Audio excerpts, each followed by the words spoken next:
میرے محترم سامعین، دنیاوی زندگی میں عام طور پر مسلمان فقر و فاقہ اور تنگیوں میں مبتلا ہیں، اور کفار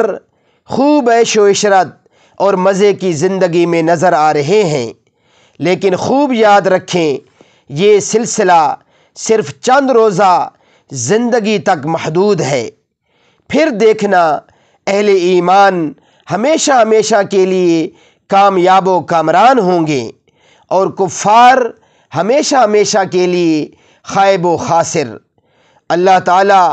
حضرت مجدد تھانوی قدس سرہ کی قبر کو نور سے بھر دے، جنہوں نے اس حقیقت کو ایک مثال سے خوب سمجھایا ہے کہ اگر گلاب کی شاخیں کسی گملے میں لگا دی جائیں اور اس کے بالمقابل ویسے ہی کاغذ کے پھول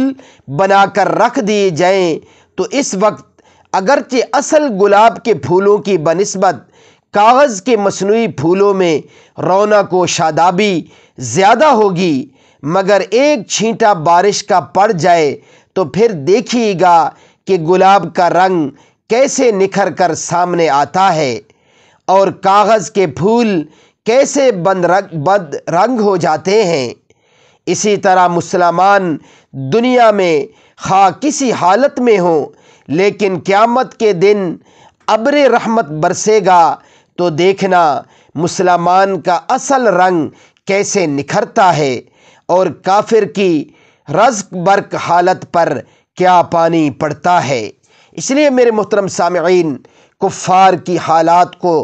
دیکھ کر متاثر نہیں ہونا چاہیے، بلکہ دنیا کی خوشیاں، دنیا کی عیش و عشرت تو بنے ہی کافروں کے لیے ہیں اور غیر مسلموں کے لیے ہے۔ اللہ نے مسلمانوں کے اعمال کے اوپر انہیں بدلہ وہ جنت میں اللہ نے ان کے لیے تیار کر رکھا ہے، اور اللہ وہ بدلہ انہیں عطا فرمائیں گے۔ آج چند روزہ پریشانیاں ہیں، تکالیف ہیں، مصائب ہیں، انہیں ہنس کر، صبر کے ساتھ، شکر کے ساتھ ہم نے برداشت کر لینا ہے۔ انشاءاللہ